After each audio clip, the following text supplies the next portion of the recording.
बिस्मिल्लाहिर्रहमानिर्रहीम। अस्सलाम वालेकुम नाजरीन, मैं हूं आपका मेज़बान मोहम्मद तहसीन अब्बासी। आप देख रहे हैं पाकिस्तान टाइम न्यूज़ का मकबूल तरीन प्रोग्राम सेहत और तहकीकात। पाकिस्तान का 74वां यौम आज़ादी मुबारक हो। ये अतिया खुदाबंदी है जिस पर हमें आज के दिन रब्बे जुल जलाल के हुजूर इज़हार तशक्कुर भी करना चाहिए और इस्तक़लाल के साथ पाकिस्तान की तरक्की के लिए, इसकी पासबानी और तहफ़्फ़ुज़ के लिए, अपनी कौमी ज़िम्मेदारियों की अदायगी के लिए तजदीद एहद वफा भी करना चाहिए। नाज़रीन, क़याम पाकिस्तान के फौरन बाद पहली 7 रुकनी काबीना जो 15 अगस्त 1947 को मारूज़ वजूद में आई, इसमें सेहत का कलमदान राजा गंजफर अली खान को दिया गया और यूं वो पाकिस्तान के पहले वजीर सेहत के अलावा ज़राअत और खुराक के कलमदान भी इनके पास थे। सदर कराची में बोरी बाजार के मुकाबिल कच्ची मेमन मस्जिद वाली सड़क बल्दिया उज़्मा कराची की जानिब से राजा गंजफर अली के नाम से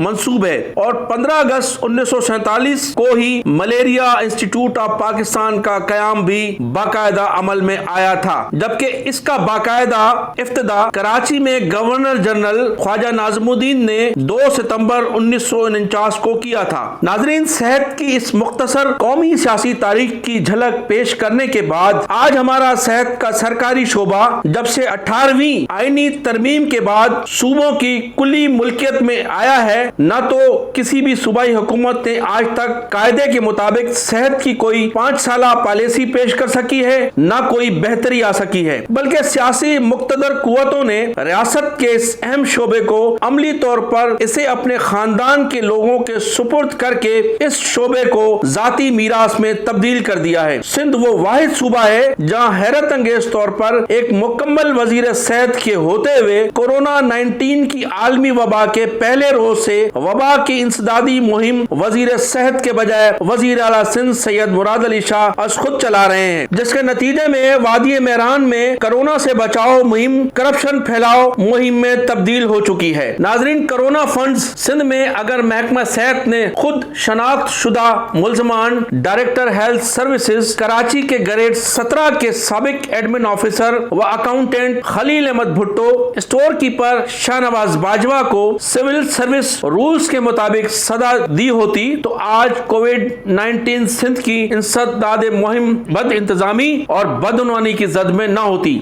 सूबाई महकमा सेहत की इंतजामिया के गैर संजीदा रवैये के बायस न तो सेक्रेटरी सेहत के बतौर सजा हुक्म के मुताबिक खलील अहमद भुट्टो के सक्कर तबादले पर अमल दरामद न हो सका, बल्कि सजा पाने वाला ग्रेड 17 का एक वो मुलजिम जो बराह रास्त सेक्रेटरी के मातहती में है, वो खुलम खुला सेक्रेटरी सेहत डॉक्टर काजिम हुसैन जतोई के कानूनी इक़दाम को जाती दुश्मनी करार दे रहा है, जबकि मज़कूरा मुबैना स्कैंडल में दूसरे अहम मुल्जिम स्टोर कीपर शाहनवाज बाजवा को क्लीन चिट दे देना आज खुद सेक्रेटरी सेहत की रिट और शख्सियत के लिए बड़ा अहम सवालिया निशान है, जबकि ये भी नाकाबिले तरदीद हकीकत है कि खलील भुट्टो और शाहनवाज बाजवा का लाइफ स्टाइल बराह रास्त कौमी एहतसाब ब्यूरो की जद में आता है, जबकि खलील अहमद भुट्टो और शाहनवाज बाजवा की मुलाजमतों का महकमा जाती रिकॉर्ड भी मुख्तलिफ अदवार में इनकी मुबैना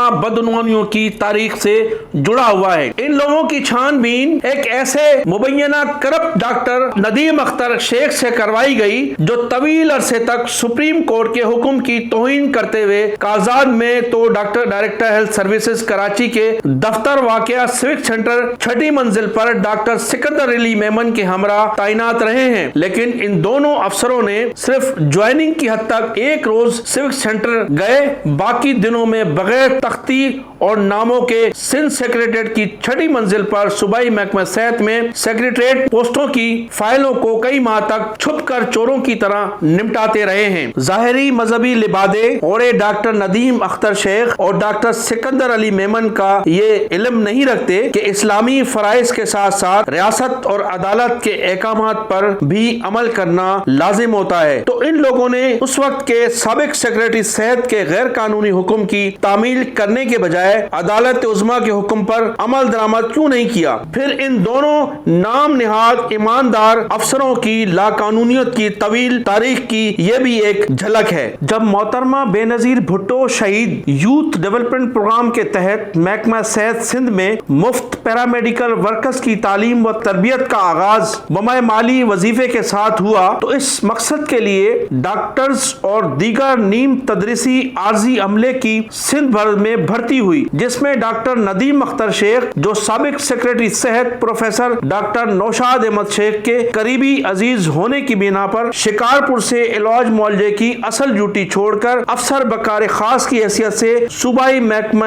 صحت کے سیکریٹریٹ میں تعینات تھے۔ انہوں نے مذکورہ پروگرام میں اپنی اہلیہ ڈاکٹر شبنم سبوئی کو سندھ گورنمنٹ ہسپتال لیاقت آباد میں بحیثیت عارضی ٹیچر بھرتی کروا دیا، جہاں وہ کم ڈیوٹی پر جا کر تنخواہ پوری وصول کر رہی تھی، لیکن جب میڈیا میں ان کی غیر حاضری کے باوجود پوری تنخواہ وصول کرنے کی خبریں شائع ہوئیں، جس کے بعد ڈاکٹر شبنم سبوئی نے باقاعدہ مذکورہ ملازمت سے استعفیٰ دے دیا۔ لیکن جب سابق وزیر اعلیٰ سندھ سید قائم علی شاہ نے ان ملازمین کو ایک سربراہی کے ذریعے مستقل کرنے کا اعلان کیا تو دوسرے خود ساختہ ایماندار افسر ڈاکٹر سکندر علی میمن نے سابق میڈیکل سپرنٹینڈنٹ سندھ گورنمنٹ ہسپتال کورنگی سے ڈاکٹر شبنم سبوئی کی عارضی ملازمت کا بوکس سرٹیفکیٹ لے کر انہیں گریڈ 17 میں بحیثیت مستقل میڈیکل آفیسر بھرتی کروا دیا۔ یہ سرٹیفکیٹ دینے والے سندھ گورنمنٹ ہسپتال کے سابق ایم ایس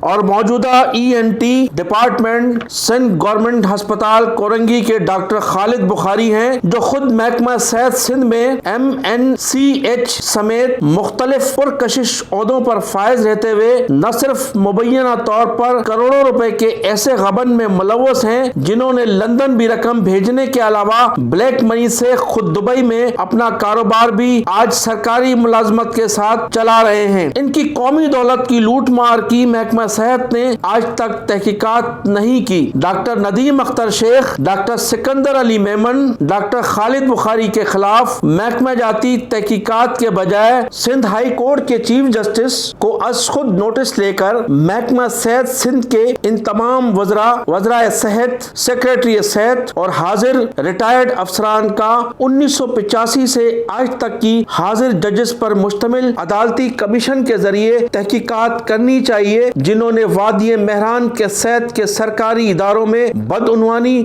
اور بد انتظامی کے ذریعے یہاں کے غریب مریضوں کو صحت کی بنیادی سہولتوں سے محروم رکھ کر انہیں موت کی ابدی نیند سلا دیا۔ یہ پاکستان ٹائم نیوز کی وہ تحقیقات ہے جو میڈیا کے ریکارڈ پر موجود ہے، لیکن آج کل محکمہ صحت سندھ میں یہ رواج ہے کہ صرف جنگ کے ہیلتھ رپورٹر بابر علی ایوان کی مخصوص خبروں پر تحقیقاتی کمیٹی صرف ڈاکٹر ندیم اختر شیخ کی سربراہی میں تشکیل دی جاتی ہے، جو خود چلتا پھرتا مبینہ کرپشن کا مجسمہ ہے، لہذا ان کی سربراہی میں ہونے والی تحقیقات کا نتیجہ آپ خود اخذ کر سکتے ہیں۔ ناظرین، پروگرام کے دوسرے اور آخری حصے میں اس اہم خبر سے ہم آپ کو آگاہ کرنا چاہتے ہیں کہ ایفیڈرین اسکینڈل میں ملوث قومی دوا ساز ادارہ گلوبل فارماسیوٹیکل پرائیویٹ کمپنی اسلام آباد بند ہونے جا رہی ہے۔ سول اسپتال کراچی کی انتظامیہ نے مذکورہ دوا ساز کمپنی کو بڑی مقدار میں ادویہ کی فراہمی کا آرڈر دیا ہوا ہے، جو تاحال مکمل نہیں ہوا ہے۔ سندھ اور بلوچستان میں مذکورہ دوا ساز ادارے کے دفاتر اور ویئر ہاؤسز بند ہو چکے ہیں۔ غریب مریضوں کی دواؤں کے بجٹ کا مستقبل اس پس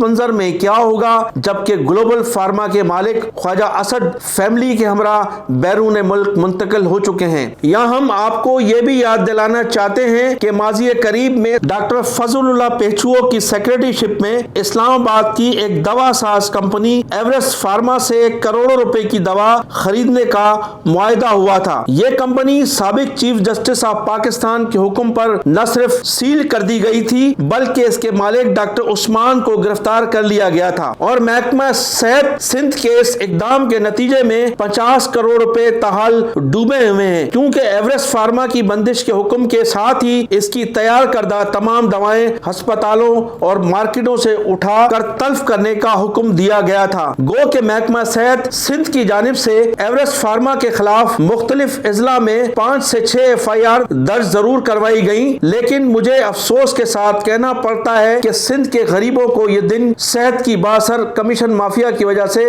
دیکھنا پڑتا ہے۔ اسی مافیا کے خلاف آپ بھی ہماری آواز بنے۔ وقت ختم ہوا. چینل سبسکرائب کیجئے گا. کمنٹ سیکشن میں جا کر اپنی رائے کا اظہار بھی ضرور کیجئے گا. پاکستان زندہ باد.